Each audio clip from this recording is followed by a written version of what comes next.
Sick. So, you guys might notice something different about this episode. It's not on Zoom. It's not in 360p quality. No, it isn't. We're in the studio today. Yeah. I'm so happy. My dude Josh. Oh my goodness, bro, man. This guy literally moved across the country. And here's the crazy part, okay? I'm not gonna talk in the camera the whole time. I want this to be like a conversation, but I'm talking camera for this. Because here's the crazy part. We were in Tofino a month back.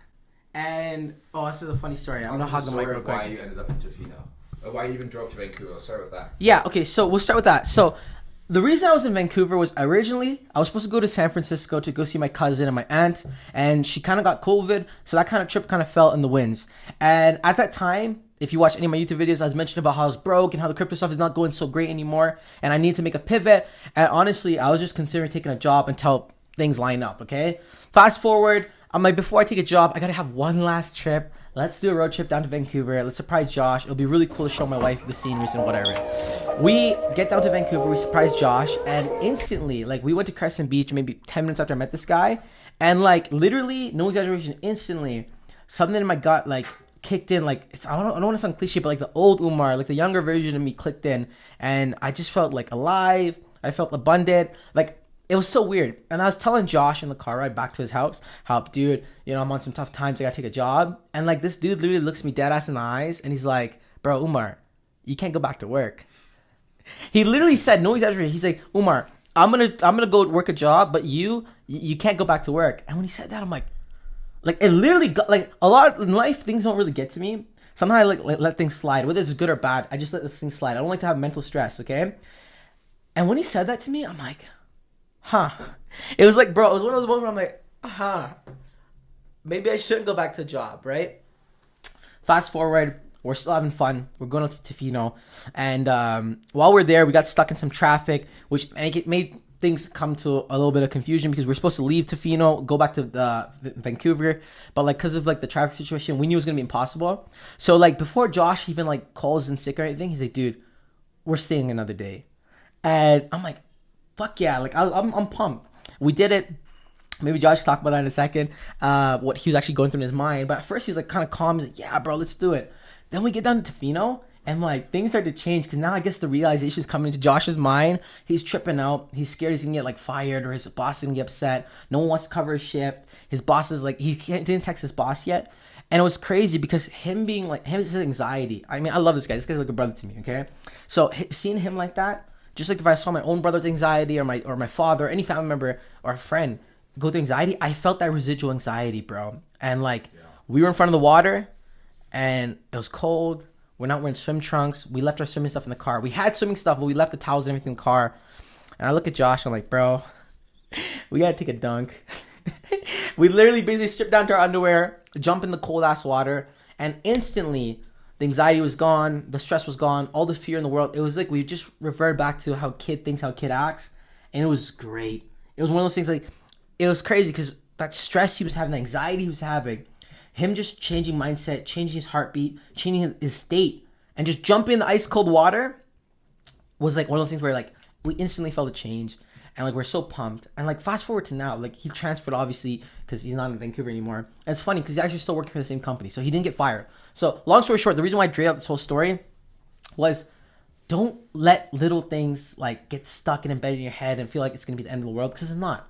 Like, the reality is Josh was so afraid he was going to lose his job. But the crazy part is, not only did he not lose his job, he got promoted and transferred. So, like, that was a double win, right? And take it away, Josh. I want to hear your side of the story. Yeah, so interesting, man. Just going back to the water, I just want to make one point clear. I probably said it in the other podcast, but it was like one of those moments where you didn't even say, let's jump in the water. You just kind of looked at me. Yeah. It was a look. You looked at me and you're like, Josh, you know what we have to do. And I intrinsically knew exactly what you were saying as we were both looking in the water. And I was like, shoot, but at the same time, I'm like, yes, I know exactly I need this. Because it's uncomfortable, but it's going to shock you, like you said, and put you in a different state. Yeah, anyways, I just intrinsically knew exactly what you were saying because we've done it so many times.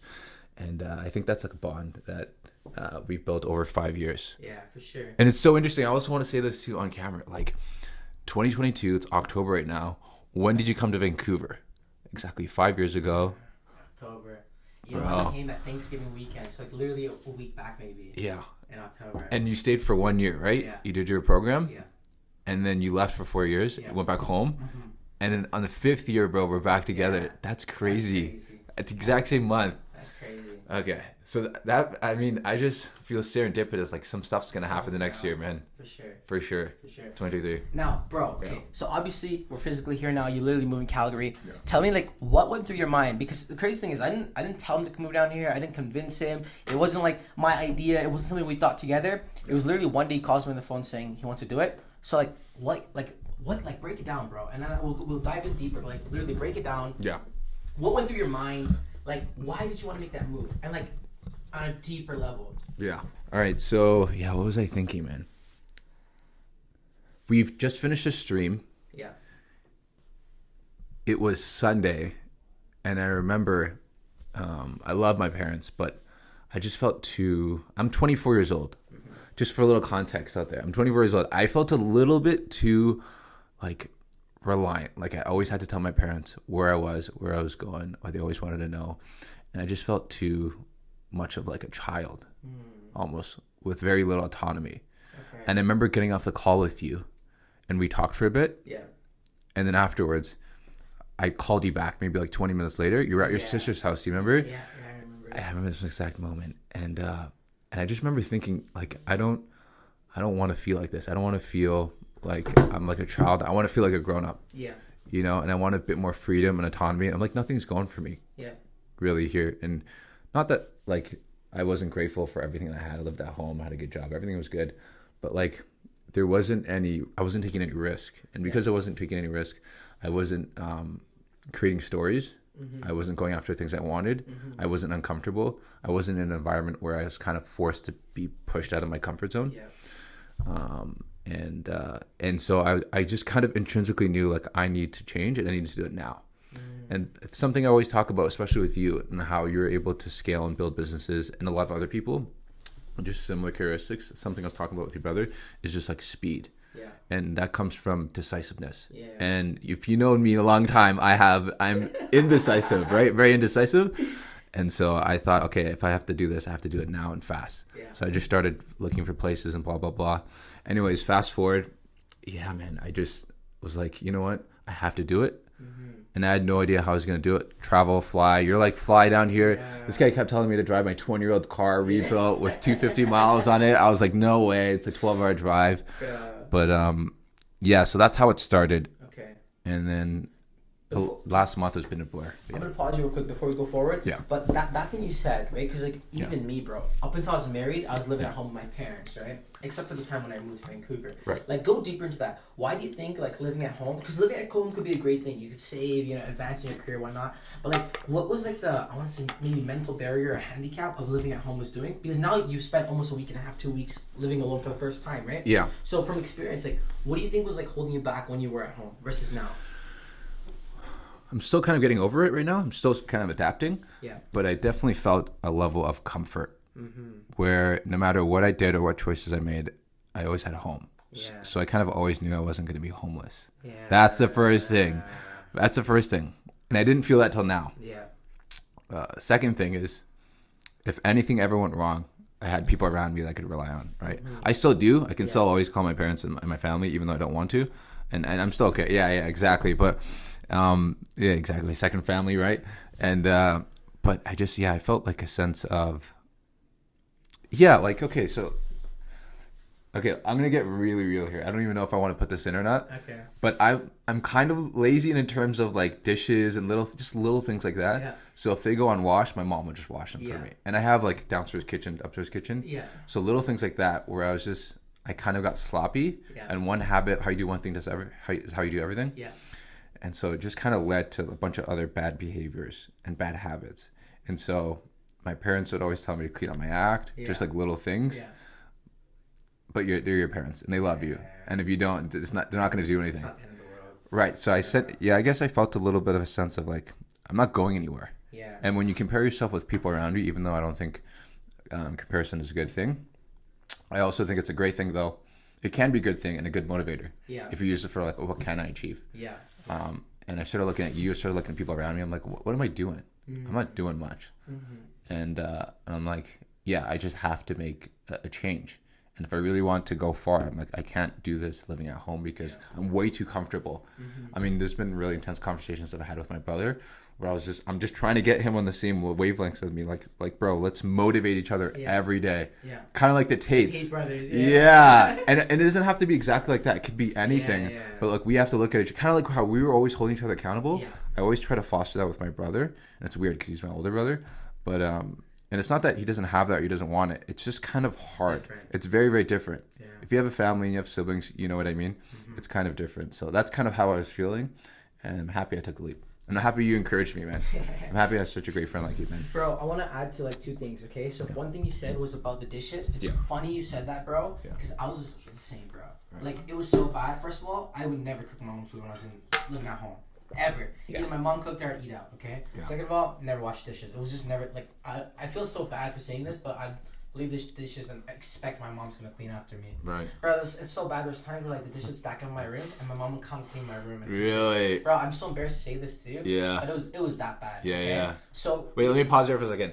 I didn't know. This is exactly what I didn't want to say on camera, but the exact same thing of her taking it from you and doing it. She took it from my kitchen, bro. Yeah. So I know exactly how you feel, but go ahead. So it definitely feels shitty. Yeah. But the worst part was when I moved in with my roommates.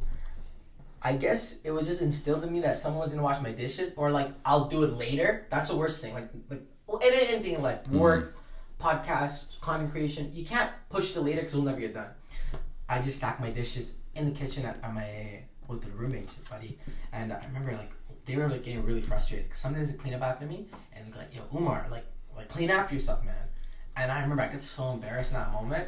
But I'm so glad that someone called me out because like after that, like it was never like that again. I would literally cook, plate my food, wash the dishes, and then go eat in the kitchen or whatever. Yeah. Just cause I knew I wasn't gonna do it afterwards. So yeah, I know that, right? And then the second thing you said with your brother, it's interesting because me and Josh, it's like we connect so deeply, but it's because we're different at the same time. Because you have your older brother, I have a younger brother, so like we grew up comparing different dynamics. But I feel the same barrier. Everything I did, I tried to put my brother on the same path, but like. It was different, bro. Like I can tell you something, you get really motivated, you want to replicate it or do something in your own field, respectively. Yeah. I never felt that with my own brother. Uh-huh. And I know John, like your brother personally, like John's doing his own thing, like he's hustling too, just different from what Josh is doing. So I can see the frustration where Josh could be saying A and he could be saying B. It's hard to get that synergy. But like with my brother, I never even felt that A or B. It was kind of like I would say A and my brother kind of reciprocated it. But like, you know when someone kind of like answers in a way to because they know it sounds right. But you know they don't mean it. I felt a lot of that with my little brother. Oh, wow. And I tried for so long, and like now he's just doing his own thing. And I wish success. Anytime I do something, I'm obviously gonna bring my brother with me. Mm-hmm. But yeah, it's interesting, bro. The families, it's weird, bro. Yeah. I don't know how the Tate brothers did so perfectly, and it's not just Tate brothers. There's so many brothers around the world. They like work together and stick together, and like you know the saying, man, you wanna go fast, go alone. You wanna go far, go together. Yeah. It's one of those things, bro. Okay, now talk to me about as soon as you started doing your own dishes and you got called out. Yeah. How do you think that affected and helped you with other areas in your life at that time when you were at college? Wow, that was actually a really, really great question because this is probably around the first 2 months, so October, November, December. Okay, those 2-3 months. Again, I was like 18 years old. I think I met you guys pretty relatively early. Yeah. But like we didn't really form that really close friendship just yet. Like when we were hanging out and stuff. But it was interesting because everything happened around the same time. I specifically remember learning to do dishes at the same time. Learning how to do laundry. I didn't know how to do laundry, bro. So embarrassing. Okay. I did my first couple loads of laundry. Yeah. And at that time, it was probably around November, December-ish, I started working for that Santa Claus job. And right after the Santa Claus job ended January, this is before we started Vancouver Hustlers, our first podcast. Yeah. I was so depressed, and I suffered this my whole life. Yeah. And it sucked even more because I had no friends. Like I had friends, but I had no family, or like I didn't. And it's not like I used to see you every day at that point. So like, and my school was interesting because it was all adults, so no one my age. I felt so isolated, and I think that was the only time in my life I felt truly isolated. I genuinely felt alone and sad. My room was a mess. My life was a mess. Like even though I started washing dishes, it didn't change anything for me. What changed was, I vividly remember one day, I was in my room, it must have been early January, and I just felt like shit, bro. Like, I felt like shit, my room was a mess, and like, I remember using the bathroom, I'm always no shirt in the house, and I was looking at myself in the mirror, I'm like, what the fuck? Like, I remember like, honestly, I remember being disgusted with myself when I looked in the mirror. My beard was so long and messy, kind of like how it is now, but I like it now. It's but clean like, now, yeah. Long and messy, and like my room was a mess, my life was a mess. I mean, I was in college or whatever, but like I felt like I was going nowhere, and I don't have a job anymore because the seasonal jobs ended. And I remember that day specifically, something clicked. I went downstairs, talking to Chris, my roommate. I'm like, bro, what's your favorite book? I've already read a book in the past before. I was on that personal development journey, so like I had taste of it, but I kind of like reverted back to my old self. And I remember he gave me Rich Dad Poor Dad. I read one chapter that night. That was the first time I ever read a whole chapter in one sitting. I remember I used to force myself to read like 2 or 3 pages. Yeah. That was the first time I was able to actually read. And then the next day I bought Think Grow Rich. I shaved my beard to symbolize a clean start, clean my room, got gym membership, and like that's when everything started to change. And it was crazy. Around that time, you and Paul came over one day, and Paul had the idea of the podcast. Yeah. And like I think after we started the podcast, that first episode me and you did, everything changed. Really? I went from being like really sad and depressed and alone to like I was counting on you to see you every day to either film the podcast, either brainstorm or go edit. Yeah. And it was like the best thing ever. Okay, I'm gonna pause right there. Yeah. Before we go on, I have 2 questions and 1 thing to say to that. Okay. First thing I want to say is, Chris. Yeah. So you went downstairs and you asked Chris to give you the best book. Yeah. Chris gave you Rich Dad Poor Dad. So that started it. Yeah. Because that started a lot, man. That started a lot, yeah. Okay, and then so here's my 2 questions. 1, I was gonna say, what were your habits when you were in your room that day and you felt depressed? What were your habits like? And obviously we know you weren't working out because you looked at yourself in the mirror, so that kind of answered it. This made me think of another thing. Okay, I'm gonna mention 2 things here. This is exactly what I was talking about in the beginning of the show when I first mentioned that Umar does like he acts fast, quickly. He takes action. He doesn't think about things. He didn't like the way he looked himself in the mirror. Mm-hmm. So the first thing he did was to go read the book. But the next thing he did was to go get a gym membership and start going to gym. You picked up a book and you started reading about self-help and financial literacy. And the next thing you did was you want to make some money. Yeah. So you went and you started a podcast. Even though we made no money. Yeah, we made zero money. You took action on it. You took action on the first 2 things that you wanted to change in your life. You wanted to get in a better financial situation and a better health. Mm-hmm. So a better physical situation, which is obviously going to help with your mental and everything else. Yeah. But you didn't just sit around. No. You did it, bro. Yeah. And I just want to make that very, very clear. This is exactly what I'm talking about. And it starts like that. The first 2 don't have to be successful. First 2 attempts don't have to be successful, but you just have to go and start. Mm-hmm. And that literally carries on, just like you talked about. I never read the book, but the compound effect. Yeah. Those little habits. Add up every day. That you start up today. But with that, continue the story. Yeah.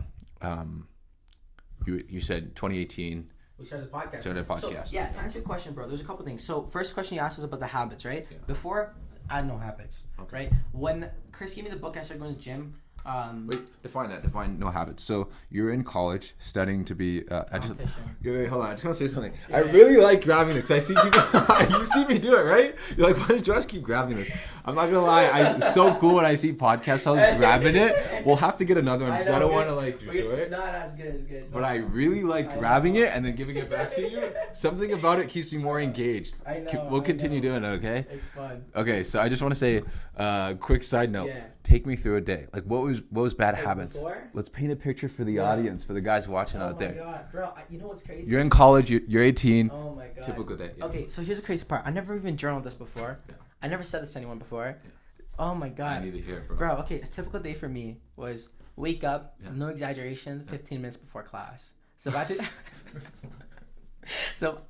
Bro, this is so bad. Oh my goodness, I love it. I was living pretty close to Central City Mall. Yeah. About a 10 to 15 minute skateboard ride, okay? Right. And I used to ride skateboard at the time. That man's just like riding out here. Bro, this is so bad. Because I would shower the night before I sleep, so I didn't need to shower in the morning. I would wake up, let's just say I had class at 8:30. I'd probably wake up at 8, brush my teeth, and grab my board and like run to school. Yeah. And like when I say 8, I mean like the first alarm is set for 8. That's not counting all the snoozes I take. Okay. So there's times I got out of bed like 8:15. I just made it to class.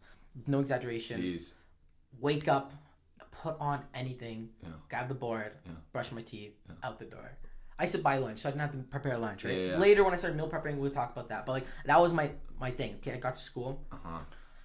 For lunch, I'd eat some Munch Walk or whatever's in the cafeteria, shitty food basically, and then you feel lethargic. You go to class, then I come home, I'd skateboard back home, and like this was the worst part because like I didn't like being home alone. I hated it, but I didn't have anywhere to go either. Like I couldn't just like at that time we just met. It's not like I go sit in your house all day. Yeah. And like I hated it. So sometimes what I do is before I go home, I just walk around the mall. So you're just in the mall or something. But I would just like waste time, maybe call my dad or something, and I'd skateboard back home. And by the time I get back home, it'd be like, I guess 5, 6 maybe, and I'd order pizza from Domino's, and it's crazy because I used to literally order pizza like every single day. I order like a large, sometimes maybe even 2 mediums, whatever's a special. Yeah. Because I was like, yo, I'm gonna eat this for like dinner today and probably breakfast tomorrow, kind of thing. Yeah. Or like a late night snack. So I'd get a big large pizza, bro. Either eat all of it or most of it. Okay. And then play video games or watch Netflix. Yeah. And text my girlfriend at the time, who's not my wife. And like, bro, I just remember feeling so shitty. Like, there was moments of happiness, obviously, like the skateboard rides. I loved riding skateboards. I loved seeing the mountains. I was always so like intrigued by it, even till today. But like, there was a lot of moments of like, it kind of just felt shitty, bro. Like, I used to always think to myself, like, why did I put myself in this position? I'm like, everything was good at home. I had a girl. I had like my parents. I had a car. I had to leave my car behind. I didn't have a car anymore. Yeah. I mean, everything was good. Why would I leave that? But like, there's something in me that knew I had to leave. Kind of like what you had right now, that realization. I guess I just had it a bit earlier, but I'm like, yeah, I have to leave. But like, when I was left, and I asked you this other day if you felt, and you said you didn't really feel out. Like, I genuinely, I'm like, why did I make this decision? And then that's where like the depression got like kind of started. But then right around that time, I applied for like the Santa Claus job. I got the job. It was really cool. That was a fun time because like I'd go to school, go to work, and then you come home, you're pretty tired. Same thing though, like eat pizza and sleep. Like that was my thing, like pizza and like work and the mall. Yeah. That was my routine before. But then once I started reading, it was like I wasn't reading at a specific time, but like I remember doing a couple things at the same time. So after Chris gave me the book, the very next day I went to the bookstore in the mall in Central City, got my own copy. Cause I'm this is not the first book I ever read was Think Grow Rich. My friend Ryan actually told me to read it. I read a chapter maybe over a course of a month, like 1 or 2 pages. But Think Grow Rich was like, Rich Dad Poor Dad, sorry. When I read that first chapter in that one sitting, Robert Kiyosaki's an amazing writer. So even if you don't know how to read or don't want to read, like you don't want to stop reading. It was actually very entertaining. For the first time I'm reading a book and I'm like, oh snap, like I get why people like to read. So first thing I did is I got my own copy. Shout out to Wally. I couldn't sign up for the gym at the time because I was like under 18. You need someone, Wally, yeah, you need someone to sign up for you. So I had a classmate of mine who was like older sign up for me. So I know that I like to party. I like to party, man. Go ahead. And so I got the gym membership. I got my own book. I came home. And one more thing I did is before, way back, I remember I told you I took Tai Lopez's 67 Steps way back. That was like my first entrepreneurship thing. Yeah. So like I had the course, I paid for it. So I'm like, you know what? I'm going to go through the content again. So I listened to like one of the steps, read, work out. And then like it was perfect timing when Josh and Paul decided to do the podcast. Because then we started doing the podcast. So everything changed after that. Because now, instead of me wasting time walking around the mall trying to like keep my mind occupied, it was like, let's find another guest. Let's post on Instagram. Let's post on YouTube. Let's edit a video. Let's message someone. Let's brainstorm. And me and Josh would always I remember we'd go to a random university classroom and write up ideas and chalk up ideas. Like, it was, Okay, before we go on to, because this is the next part of the story, which is gets very interesting. And I think this is going to be a very good podcast because it's going to go into our whole story. Or at least probably yours today, and maybe next one mine, because we're going to get really deep. But before we go on to like the podcast and the Hustlers and the Vancouver Hustler Show, I want to say 2 things. 1 question, 1 statement.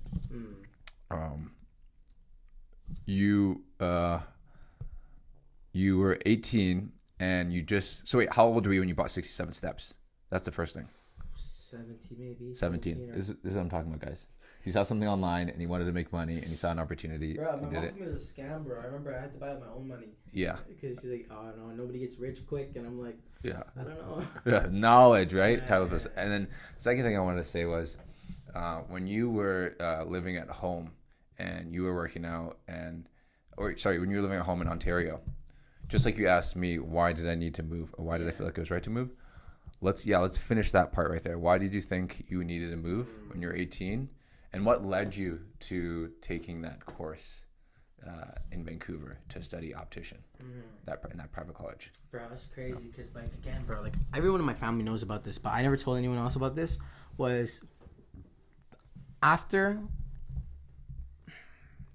When I was in grade 11 / grade 12, that's when I realized I wanted to go into entrepreneurship. I didn't know what I wanted to do, but I started out by buying 67 Steps, Think Grow Rich. My friend Ryan, he was helping me do drop shipping and stuff. I remember I was doing it even when I moved. So that was like my first step. So after high school, I did not want to go to university. I thought it was a scam. It was just nothing I was interested in. The only thing I was kind of interested in, which I still am, is psychology, like human psychology. Yeah. But I'm like, you're not going to get a job unless you want to work study for 10 years and become a doctor and psychologist. Maybe, yeah. But I was never the book kind of guy. But I remember I was also in a really religious phase too. So like I was against even getting a OSAP and stuff. Yeah. And my uncle came to me one day randomly. He met me outside, and he was like, "If you don't want to go to school, why don't you go? Because in Vancouver they have a 6-month college for the same optician program, but it's not accredited." He said, "Go for 6 months. It'll half a year." He's like, "You'll go have a good time, come back. You'll be an optician. You can start working, make 25, $30 an hour, and while you're working, you can decide if you want to go to university, decide if you want to start a business, whatever you want to do." He's like, "Instead of working minimum wage." He's like, "Sacrifice 6 months. He's like, your parents will probably pay for this. Go study something and work. And while you're working, you can decide." This is the best advice he gave me. And I said, okay, brushed him off. But when he left, I did some research and I called college opticians. And they were like, "You know what? This college is not good. If you want to go quick, there's another college across the street called Stenberg. It's 13 months. I'm like, okay, cool. So that was the reason why I picked the optician program. It's not that I love the glasses or eyes. I didn't even give a shit about the business. It was just my uncle did it, and he advised it to me that it's some quick money you can make. As if someone's saying go do trades and become a plumber. It was like that. It was equivalent of that. Your uncle is a plumber, and he says go do plumbing. But the reason why I want to move, because then when I told my dad this, the first thing he said was, "Why don't you just do the one here?" Like, because Seneca still offers it, which is our local college. It was 2 years versus like one. And he said, "Just do it here. It'll be way cheaper. Why do you want to go away from your family? It's going to be dangerous. You'll be scared." And I remember having this conversation with my parents. And I feel bad because, not that I blackmailed them, but I literally told them, I sat down with them, Josh, because I didn't want to go to college. I'm like, I don't want to go to college. I don't want to go to school. But the only way I'll go to school is if you guys send me away. Oh, no way. Yeah. What did your parents think? Well, they sent me away. But they were, what are Like, their initial thoughts? my dad was heavily pushing back. And not for the school or fear, for financial reasons. Cause I'm coming from a rich family. I feel bad. I put a lot of financial burden on my parents growing up, right? So it's not like we're not rich. So my dad didn't want me to go because he's like, "Hold on, if you go, we gotta pay for your rent, we gotta pay for your education. It's gonna be really expensive." And at that point, I told him, I'm like, "I'll get OSAP. I'll cover the actual schooling, and I'll pay for it over time. If you guys just cover rent, this is the only way I'm going to school. Otherwise, I'm not going to school. Otherwise, I'm gonna stay at home. I'm gonna work. I'm gonna kind of figure it out." So it's one of those. And my mom, she really, really wants me to go to school. Till today, she wants me to go to university. It's just her way of thinking. She wants me to go to school. But my mom was like, "If this is the only way he's going to school, he's going to school. He has to go." So my mom really pushed my dad to kind of give the green light. And then they both came to the agree and said, "Okay, go." And it's crazy, just like you, bro. This is the crazy part. It was probably September 15th. My uncle told me this. And from September 15th to October 15th, I made the move. No way. Uh-huh. That's the exact timeline? It was, bro, I swear to God, I can't make this shit up, bro. Bro, that's so weird. I bet I even have emails, bro. I believe you. Yeah, we'll pull it up after. We'll put a screenshot or something. That's crazy. I just took that in. Because, like, the insane part was, like, it would happen. Because the school year already started. So, like, my thought was I got to start in January. But when I called Stenberg, like, oh, because we're in adult college, we actually start in October. Oh, yeah. So my plan was, when my uncle told me this in September, my plan was, okay, I could have fun until January, and I'll go in January. But they're like, no. We don't start in January. Like, we start in October and April. Oh. And I'm like, I guess I'll come down next week. And that process was insane because, like, just like you, I'm messaging people on Kijiji trying to find a place to stay. And, bro, you know that trust factor, man. Like, you don't know at this place. You don't know the person. Yeah, you talk to them on the phone, but, like, you know? Could be anyone. Yeah. And that was, like, yeah. But, like, the way I because, bro, the main thing was, like, I didn't want to go to school. And I always want to leave my house because, bro, here's another thing. I didn't say this yet. But, like, we grew up in a very, very close-knit family, bro. Mm-hmm. Like, we literally, Josh, every single day, my mom, my dad, my 2 sisters, and my brother, the 6 of us would eat dinner together. Yeah. Every single day. Really? Religiously. I love that. That's so nice. Like, when my friends would tell me they eat dinner on their own, like, once in a while, if I had, like, football or something, my mom would obviously, they got to eat. Or if I had wrestling, that fine. But, like, if we're home, everyone had to eat together. We even had a rule, if you're not hungry, you already ate, you had to set the dining table when everyone's eating. Wow. Right? So we were that close. Wow. Like, that's so powerful. Yeah. Like, I think that's so important for a good family. It was good, but, like, it was also very helicoptery because, like, everyone knew everything. My sisters knew everything about me. My brother knew everything about me. Yeah. Like, we all knew everything about each other. Like, it's as weird as it sounds, like, we were each other's, like, best friends. Yeah. Like, we were that close, right? And I love that. Yeah. But I also realized, because it's a whole personal development thing, I'm like, yo, like, Tai Lopez must know, like, 500-600 guys. He doesn't just hang out with his family. And, like, I love my friends I grew up with, but, like, they were not doing anything special. They were going to college and stuff. So I'm like, yo, I want to leave my environment. So that was the main reason. So I wanted to leave my house. I wanted a sense of freedom too, bro. That's another thing too. Like I grew up in a very religious household. I still had a girl, but like I want to be free. I want to be able to call my girlfriend when I want. I want to be able to just do what I want. I don't want nobody watching me over me. I just want to be free, and it was perfect. Cause like when I was able to leave, that's literally what I experienced. There was good and bad. I told you, I struggled with mental health stuff. Yeah. But yeah, it was one of those things where like I pinned my parents against walls. Either I'm not gonna go to school or I'm gonna go here. Cause crazy after that, I haven't went back to college or university since. Yeah. But yeah, bro. Wow, that's interesting. Yeah, bro. Okay. Spilling the beans here. Yeah. Okay, so that's very interesting. Yeah. So let's go. So that led you right after you finished school. Do you want to go right into Vancouver Hustlers, and then we'll talk about once you moved back home, kind of like what happened there? Yeah. We'll riff about Vancouver Hustlers a little bit. Vancouver Hustlers, okay? Yeah. So let's start from the beginning. Paul was over at your house. I was over at your house, and I don't remember exactly when it was, because I remember we were doing a few side hustles. Like we were making like a song. We made a song. I don't know if you still have it. I do right there. You do? We're gonna have to see after. So we made a song. We made like a printful shop. Yeah. Did you do that? I remember we had the idea, but that's probably for Vancouver Hustlers. We printed like a shirt or something. Yes. Maybe we didn't go through with it. Yeah. Yeah, and then we did like a Shopify thing. Yeah. Glasses. Yes. So we were doing a few different like random stuff. Yeah. And so I don't think it was that time I was at your house, but another time I was at your house with Paul. You said he mentioned, because I don't remember this, he mentioned something about the podcast. So the day we were making the song, bro, yeah. That day, for fun, we were just rapping. And that day, when Paul saw the podcast mic, he was like joking around, like, "Oh, let's report this." You know, Paul, funny guy, I love that guy. And it was his idea to like, he wanted to make a podcast about like pop culture. Remember, he said this. He like, let's talk about like movies and music and what's going on in society. Yeah. And like, it was funny because like by that point, I've already started new habits. I remember. And like, I remember me and you talked about like, like, I don't really want to talk about NBA. I don't really want to talk about music. But like, we both really like entrepreneurship. Yeah. So that's why we decided we like film in the next week. And I think Paul had to go to like a party or something, so he flopped on us, and me and Josh were just there. Yeah. We all. Paul, man, if you're watching this, I don't want to call you off again, but Paul, if you're watching this, man, I remember that. Yeah. And we're all supposed to meet. Let's break this down for a second. We're all supposed to meet. You, me, and Paul. Yeah. Because remember, it was you, me, and you and I, and a couple other people.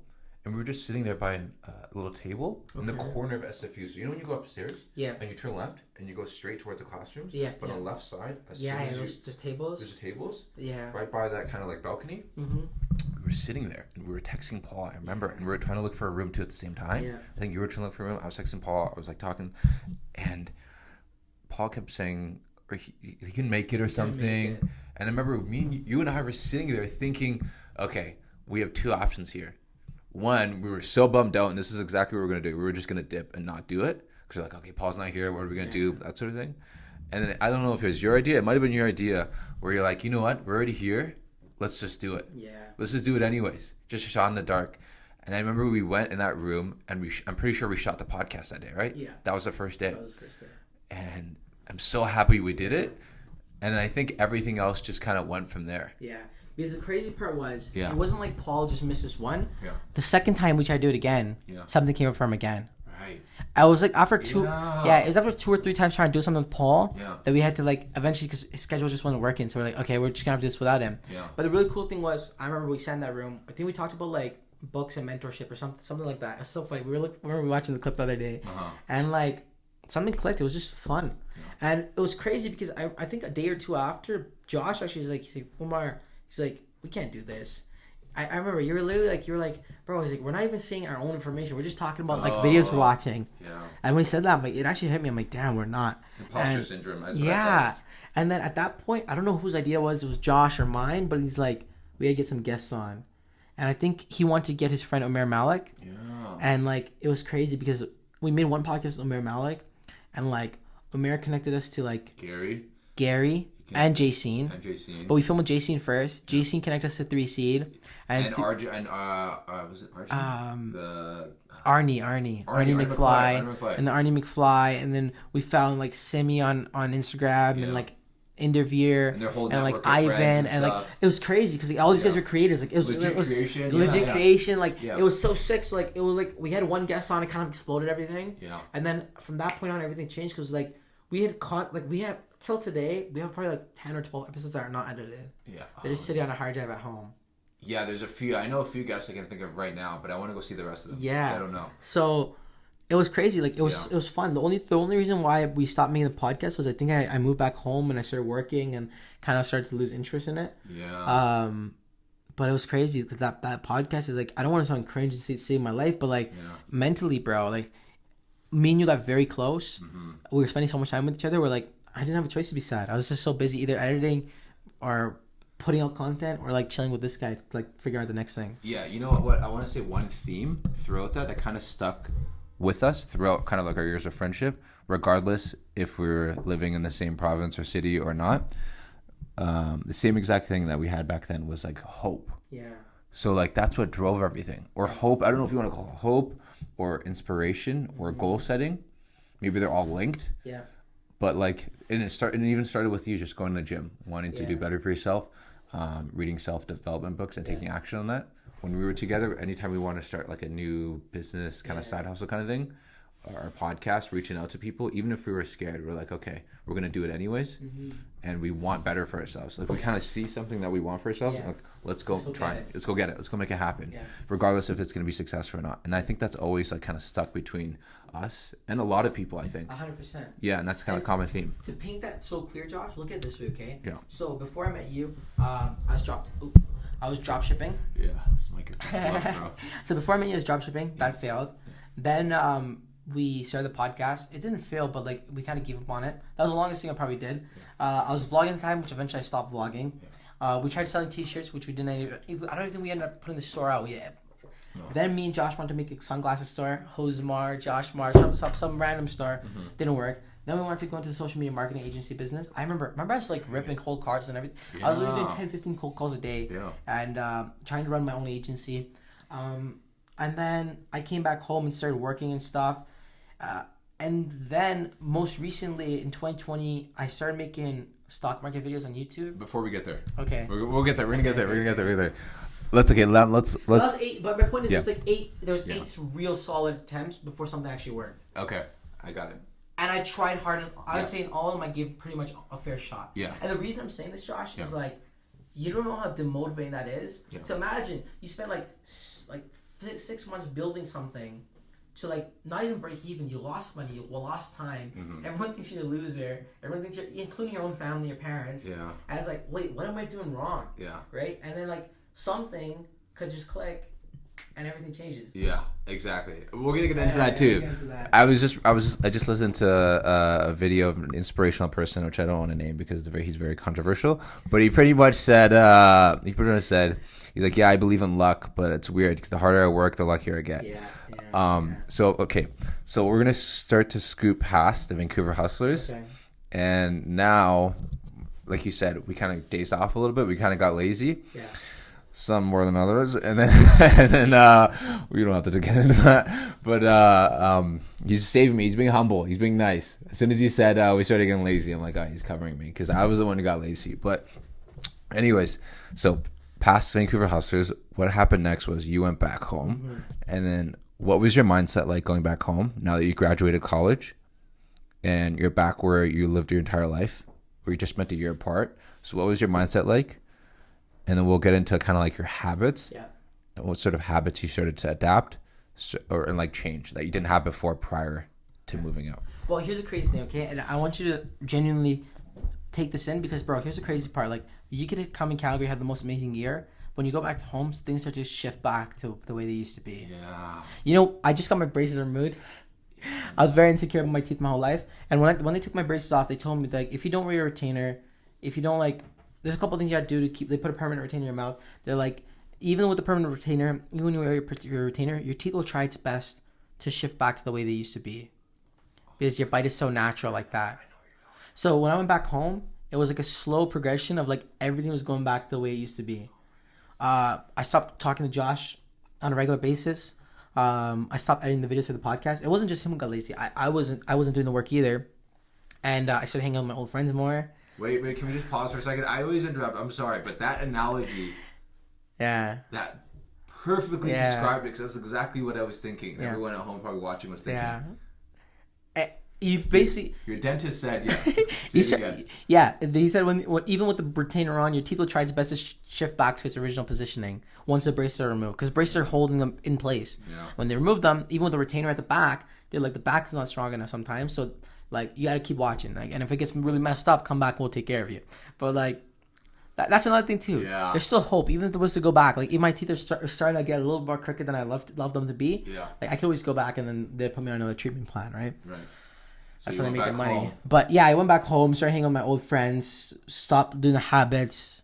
So you're saying what you're saying is your teeth shifted back. My teeth shifted back, slowly basically. starting to shift Yeah, back. but, and not even slowly, like pretty aggressively, bro. Okay. Like I'm back with my girl. Like we're just hanging out every single day. So it's safe to say someone needs to go back to the dentist. But it's funny because like, yeah, man, I started hanging out with the same friends I used to before, and like, bro, it was so weird. Like after a month or two, like everything I built in Vancouver on a personal development sense front, like kind of like shifted away. And I remember working at LensCrafters for about like a year and a half to 2 years, and like I'd casually make videos online, but like nothing like consistent. And then like, this is crazy actually. One day my friend Brad kind of called me out. He's like, Umar, like you didn't post a video in like 3-4 months. And I'm like, yeah, you're right. And like it was one of those times where I'm like, yo, like it's not just the videos. Let's be real. I haven't read a single book in like 6 months. Like I don't remember the last time I watched a personal development YouTube video. I don't remember the last time. I don't think even I've talked to you in 4 or 5 months. Like I've done nothing for myself. And bro, this is like the creepy part. Like Josh calls it serendipity. I don't know what to call it, but this is a crazy part because like Brad calls me out that week.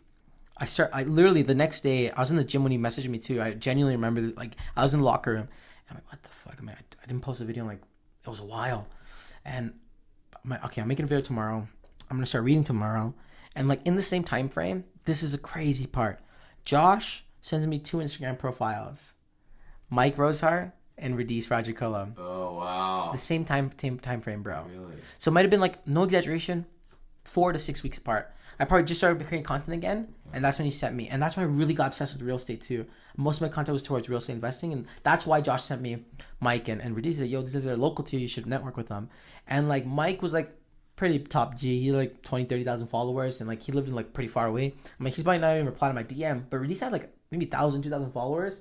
And I remember I DM'd Radis. I'm like, bro, I make personal content finance. Let's do a collab together. I slid into his DMs. I could genuinely consider Radis one of my best friends till today. Yeah. I'm on the phone with him for 2 hours in the morning. Love the guy to death. Real brother to me. Yeah. And it's crazy because Josh made that connection. But yeah, like, and once I started to like read, make content again, and now I met with Radis, who's like kind of like Josh, like the accountability partner. Everything changed. Everything went uphill from there because like now like we're not competing, but Radis made personal finance content too, so and real estate content. So like we're low-key competing. Who could get better guests on our videos? Who can make more videos? Who could get more views, more likes? It was a very fun competition for like 4 or 5 months. And then like when the crypto stuff, when the stock market stuff started happening, instead of us competing, and this is what Mr. Beast talks about. He's like, people always try to gatekeep what they know. Instead of competing, we became open books. Where like if a video went viral on my account, 500-600 views on my account, instead of me like gatekeeping that, I just share openly with Radis, and him vice versa. So instead of us working against each other, we started working together, and we scaled so fast because now I could upload a shitty video today, and he could upload a really good video tomorrow, and now tomorrow I'll replicate what he did. Right, because that's exactly what's trending at the time. Exactly. Oh, wow. So like it was like one of those things where like and I used this analogy a couple of days ago when I was on the phone with him, but I'm like, we're putting in 100% of the work, but getting 200% results. Because we're testing 2 things at the same time. What works for him tomorrow, I'll copy. And what works for me today, he could copy tomorrow. Right. So like... That's so interesting. Yeah. That's an interesting concept. Just a side note there, I think a lot of YouTubers do that too. Yeah. But with like other YouTubers in their niche. Oh, 100%. Mr. Beast talks about it all the time. Does he? Yeah. Yeah, he said like if you want to grow, that's what you have to do. See what's on trending. See what other creators are making. Yeah. Not replicate, but emulate. Yeah. Like if a trend works, you gotta take advantage. Okay. So now let's go. Now you're in a better state.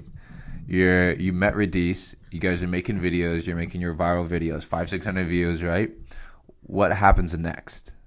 So you're making your videos, and how long are you doing this for? Are you working your job? Are you not working your job? I'm still at LensCraft at the time. Okay. Here's the crazy part, okay? Yeah. Bro, full freaking circle, bro. I don't want to cuss in front of Josh because you don't like cussing, but like full effing circle here, okay? Yeah. Remember I had to making content about real estate investing? Yeah. At the same time, I was like doing podcast style videos, like interviewing people to make content because like, it's so easy to make small clips in an interview, right? Yeah. We're filming almost 40 minutes so far. We can make tons of little clips if we want to. Right. So that week I went on video with Corrado. I went on with the video, and the video never got uploaded. It's still in my draft somewhere. With Corrado, with Brock Vale, who's another content creator close to me, and with Gary Parker. Right. We were talking about entrepreneurship, making money, finance, like investing, okay? At the end of our call, me and Gary were chit-chatting after we stopped hitting record. Yeah. And he's like, yo, Umar, do you see what's happening with BlackBerry? You're into stocks. Do you see what's happening? I'm like, no, I haven't. And I pull a chart open, and like BlackBerry kind of popped off. Yeah. What the flip is happening here? Yeah. And I literally remember making a video, and it's crazy because me and my girlfriend at the time, wife now, got in an argument because when I got off the phone with her, I was supposed to got off the phone with Gary. She was waiting to hang out with me all day. Yeah. And I'm like, hold on, something's happening with BlackBerry right now. I have to make a video on this. And I genuinely remember that night, bro. Gary kind of talked about BlackBerry. I went to do my research. I made a video on BlackBerry, and that video was my first video that got 600 views in 1 hour. Nice. And like at that point, I know that's literally, if you're a content creator, that's literally nothing. Especially on YouTube, it's nothing. But like that point, my mind was blown. Yeah. I'm like, whoa. Yeah. And like, I was doing research why BlackBerry popped off, and then I found out about the whole AMC stuff, the whole Wall Street bet stuff. Yeah. The same week, GameStop went crazy. Yeah. And I literally went from having, might have been 125 subscribers with a goal of 1,000 by the end of the year to like fast forward a month later, maybe I had like 4,000 or 5,000 subscribers. Jeez. Yeah. And like, we're crushing it. We're making stock videos. We're not making any real money. Yeah. The accounts, bro, I even had a whole hiccup where like my account could get monetized. I don't know why. So I had to create a brand new account. Yeah. But like the crazy part was I learned the idea of Trojan horsing, the idea of like riding waves of trends. And I brought my new account to like 10,000 in like a couple of weeks. And then I made this custom belt to celebrate my YouTube championship. Yeah. I'm a YouTube champ. Yeah, bro, it was crazy. And the reason why I said full circle was because like Gary was one of our first few guests on Vancouver Hustlers too. Yeah. And if I didn't get on that video with him that day, I would have never found a BlackBerry boom. Right. And that was my first time in my life of something ever going viral, like real viral. Whoa, yeah. We had some real estate videos that got 1,000 views, but like it took a week or 2 weeks to get 1,000 views. But to see my video have 500 views in 1 hour, bro, my mind was blown. Yeah, because you hit something that was trending. Yeah. Okay. So you do the stock videos. Yeah. And they're starting to get a couple thousand views per video, right? Some 10, some more. Yeah. So now what's next? How do you find the time to make these videos? Like, what's going on? Are you doing it daily, weekly? Are you scripting them? Okay. How are you coming up with the ideas? Mm-hmm. And then from there, how do you take it from the next level? Okay. How did you take it to the next level? Okay, this is crazy, and I'm gonna make it really quick because I know I'm just getting long. But before, Josh, when I used to research a stock, I would like read about it, study it, kind of script what I want to say. Yeah. But then with this BlackBerry stuff, I'm like, whoa! I'm like, I want to make it like news reporter style. Yeah. Raw, unedited, post like a Yahoo Finance page and read off the page. And I'm a horrible reader. Till today, like my reading's still pretty bad. Yeah. But that's what I did. Yeah. And I went from making like 1 to 2 videos a week to like 3 to 4 a day. Okay. So I used to go to my 9 to 5. Yeah. It was more like a 10 to 6. Yeah. And I come home 6, 7, eat, and 7 till about like 2 a.m. Film 3 or 4 videos, edit them, thumbnails, titles, post them one by one, and like sleep at 2, wake up and repeat. And so you'd go to work the next day. I go to work the next day, and I did this for like months on end. Literally, like I might have started this in like I want to say January, and then until like March is when I started making the crypto content. So for 2 months nonstop, every single day, multiple videos. It was so cool because I was getting views. And at that time, this is the first like actual side hustle that worked for me. You know, Wealthsimple has like a referral code. Yeah. I had a Wealthsimple referral code, and like I might have made like $300 from referrals. Yeah. And I Release made about $300, and we're going crazy. Yeah. We're like, how long did it take you to make that? Maybe like a week or 2. Yeah. And I remember Release telling me, he's like, bro, quit your job. And I'm like, bro, chill out. It's $300. Yeah, I'm like, bro, I make $4,000 a month. I'm not good at my job, right? Yeah. And I remember him saying that, but like he was so certain that we were gonna make it. Yeah. But I didn't have the same confidence. Right. Like it was crazy because like for me, I'm like, yo, am I just getting lucky right now? Like I put in so much work and so many other things in the past, and nothing worked for me. So in my heart, I didn't believe this is gonna work. I'm like, it's just luck. Then, Crypto.com, the Dogecoin stuff started getting really popular, and I wanted to buy some Dogecoin. Yeah. And the only app in Canada that was like really like I mean, there's hundreds of ways to buy it. But at that time, for someone who knew nothing about crypto, I knew nothing about crypto. Yeah. I wanted to buy Dogecoin. Yeah. The easiest way I found was to use Crypto.com. And Crypto.com, when I went on their website, bro, they caught me. Because men love shiny things. And you know what's crazy? Yeah. Scientifically speaking, men actually love shiny things. Yeah. In ads and stuff, the reason why they like put like gloss on a burger and gloss on vegetables is because men actually... Really? It's a psychological thing. We like things that are wet. That are what? Yeah. What? Yeah. It's part of our sexual desires. Wow. Yeah. Yeah. Just think about it. Like if you're gonna, it gets wet down there, right? Okay, got it. So it's that and deeply rooted into us. Yeah. We're like, think about it. Like swim cover models and stuff. They're usually put oil and stuff on them. Men like wet. Yeah. They're shiny. I should say. Yeah. So, anyways, Crypto.com had these really shiny credit cards. Yeah. And you had to buy their native token to like fucking get one of those cards, CRO token. Yeah. And that would make the whole rabbit hole of crypto because I wanted a shiny card, bro. And it's crazy because I never said this out loud either. Yeah. But like, if it wasn't for Crypto.com, bro, we made a couple of videos here and there, but like it was crazy because like when I got the CRO video, that was like stocks started dying down, but that CRO video did like 10K again, kind of like the BlackBerry. It was like a neat thing. I called Rudy that night. We talked for 2 hours. Right. I'm like, bro, make a CRO video and call me back. And I think he did. And we're on the phone for 2 hours talking about like, what the fuck, like this is going viral. Crazy thing is, not only did we get a shiny card, but they had a referral code too. So we made another $300 or $400 with the CRO referral code, with the Crypto.com card referral code. Got it. And like, it was crazy because then I started making TikToks at the same time. People are spamming Safe Moon, Safe Moon, Safe Moon. And Safe Moon, that was like the thing that like blew me up. Like there's videos that like hit 10,000 views in like 1 hour. Yeah. I started making Safe Moon videos. Nice. Content, those are good numbers. and sponsorships are rolling in. People are paying to talk about their cryptocurrency. Yeah. And that's a few months into your... That's like, so March was when we started talking about CRO. By like May, Yeah.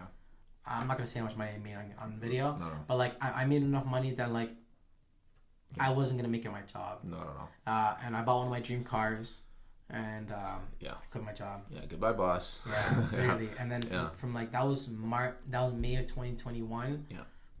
October 2022, still self-employed to this day, bro. Okay, perfect. To this day. So that's 2021. Yeah. Okay, that's interesting. So there's a lot to go over there, guys. Yeah, a lot to cover. Yeah. How much time do we have? We got a little bit of time. We got time. We can do like a part 1, part 2. Yeah, we can do part 1, part 2. Okay. Okay, perfect. So, moving forward now, we could get into the details of how it works, but I think we'll save that for another video. Maybe if you want to release a little book or something, right? We'll save the real details. Even though he gave you guys a masterclass of how he did it. That was a rundown, man. It was. And here's the crazy thing, and I always told my dad this. My dad always like, he's like, don't quit your job. I'm a licensed optician, not anymore, but so after you finish optician school, Josh, you have to go get an actual national exam through Canada, and then they send you a massive certificate, this big. I don't know why. It has to be like fucking huge. Okay? Yeah. You need to hang it up on your practice. It's like kind of like a degree, but like you're licensed to practice. And like every year you have to renew it, and I didn't want to renew mine. And my dad and my uncle were losing their mind. Like, no way, you went to 1 year of school, you're not going to renew this license. Yeah. Education's power, knowledge is power. And the reason I'm saying this is there's 2 things, okay? One, I told my dad, there's a story I heard in Think and Grow Rich, that there's a sergeant leading a camp to take over an island. There's about 1,000 soldiers on a boat. They took a boat to the island, and the sergeant at the beginning of the war, to boost morale, because there's so many warriors on the island, it might have been like a 1-to-3 ratio, and very few men. And the sergeant says, after his motivational speech, he said, he takes a torch, burns the boat down, and says, the only way we're getting home is if we win. If we have a boat to go back, the second you guys see challenge or conflict, you're going to start running back. I told my dad this. He obviously didn't understand. So in theory, or just to summarize, burn the boats, yeah. Burn the boats. Yeah. I didn't renew my license, okay? But what I tell him is, because he always says, then you wasted your time. Why'd you even go to school? You wasted your time. I told him this. I'm like, there's many reasons why Vancouver is very beneficial for me. One, I'm a very shy and scared person, okay? It doesn't look that way because I do a lot of personal development stuff to make sure my outside looks pretty clean. But if someone knows me, they know I'm a very shy person, okay? And for me to go out of my way to meet you guys, we didn't even talk, but we really jumped over that. But the way I met Josh and Paul and Ritu was they were studying at a library, and I literally just approached them. Josh will probably say a full story in the future. I might have even said in the past. Yeah. But it was like I basically learned cold call sales, basically putting myself out there, making friends. That was a massive thing I learned because I used that throughout my life. Like even when we did our public interview stuff, that was like another really cool experience we had. Yeah. That was one big thing. And then 2 was like the podcast. because the first time in my life, like I treated Vancouver hostels like it was my job. Like I remember I was so bad. Josh always wanted to edit the videos, but I was very particular. I wouldn't let him. I feel sorry, but I wouldn't let him edit the videos. I'd edit everything on my own. So I learned a lot of skills from that. And like it's crazy because like you were saying earlier, someone says they get the harder they work, the luckier they get. It was one of those things where like I was so prepared to make mass amount of content. I learned it very well that when my time came, I was able to pump out. At my prime, we were pumping out 7 videos a day. 7 videos in one day. It was just a lot. Yeah. Like that's like literally an hour and 10 minutes worth of content. Yeah. Like edited. Yeah. So like the raw could have been 2 hours of content. Yeah. So it was insane. Yeah. That's what I took away from living there, right? Okay. So this is interesting. There's a lot there, guys. We'll probably put behind timestamps in the video, so you guys can go and see the different parts of the video. So fast forward now to, let's say, when did you move out here? 8 months ago? Yeah, in May. In May. Or 6 months ago, right? Yeah, about 4 or 5 months ago.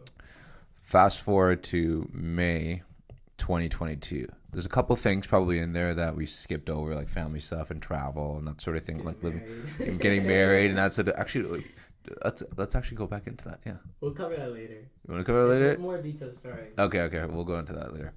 Leave the audience a little bit of curiosity where they have to guess, right? Leave them on the hook a little bit. Okay, so fast forward to May 2022, April 2022, actually. Yeah. Why were you thinking to move to Calgary? And no, actually, I think it was February because you started calling me a few months back. It was actually October when I made a decision. October of last year. Okay, talk to me about that. Why Calgary? Where are you going to move to? What were the plans? What were you guys thinking? Well, here's the thing. That's another thing, too. Like, I'd love to get into this in full detail, but obviously we don't want to make this episode too long. Right. But in a nutshell, real estate in Toronto, average price of a home is $600,000. In Calgary, if I had to guess, I don't know the statistics, I'd say about $200,000 to $300,000. Yeah. The mortgage here is cheaper than renting anything in Toronto or Vancouver. Yeah. We live in a beautiful condo now, beautiful place, more than enough space for the two of us. It was a no-brainer. That's why we made the move, right? Were there sacrifices? Of course there were. Just like when I moved to Vancouver. But it's crazy because now I have my wife here on my side, so I'll never feel that lonely, scared feeling I once had. Even though that feeling was great for me to have, I don't have to go through that. Now my best friend's here too. It's going to be a crazy journey. Yeah. Again, I really didn't want to make this episode about me. I wanted to make it about Josh and his moving. So I guess that's going to be pushed to the next episode. But the main reason was like finances, man. Like I want to be financially free. We want to travel the world. We want to buy something that would be like dirt cheap, like $1,000 a month in mortgage. And then like the rest of the money we make, spend it, go fucking Bali, just go have fun. Easy. That was the main reason I moved, dude. Okay. Interesting. Okay, so this will be part 1. Yeah. And then we'll get into you guys living here a little bit. Yeah. Kind of like what you guys are up to. Yeah. And then we'll lead that into sort of like what happened before in the last month. For sure. In September. For sure. Victoria and all that stuff. So, yeah. So, guys, thanks for watching. That was part 1 of the little story of Umar. There's actually a lot more to go over. We're going to cover it in the next video. We're going to do a part 2 to this. Any more things you want to add? No, I want to add, because, guys, the whole reason why I shared my story today, and when really I wanted to make this about Josh and his moving down here, was mainly because me being that young 17-year-old kid, and now Josh being 24 years old, a man, and making that same decision, it's one of those things in life you have to take the jump. Like, when you see opportunity, for me, it was like, my opportunity was getting out of my house. I took the opportunity. For Josh, the opportunity was manhood or whatever he wants to claim it is. He jumped for that opportunity because he saw there's a better life out for him if he left the comfort of his home, right? You don't have to move across the country. You can move across the street if you want to. But getting that independence at an early age or even at a late age, it's better late than never. That's super crucial.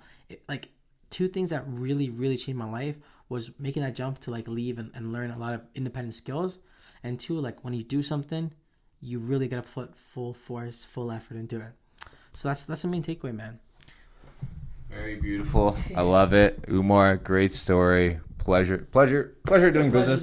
Pleasure to meet you too. Pleasure to hearing your story. Yeah, so stay tuned for part 2, guys. That was a lot of fun to narrate. I can't wait to the next one.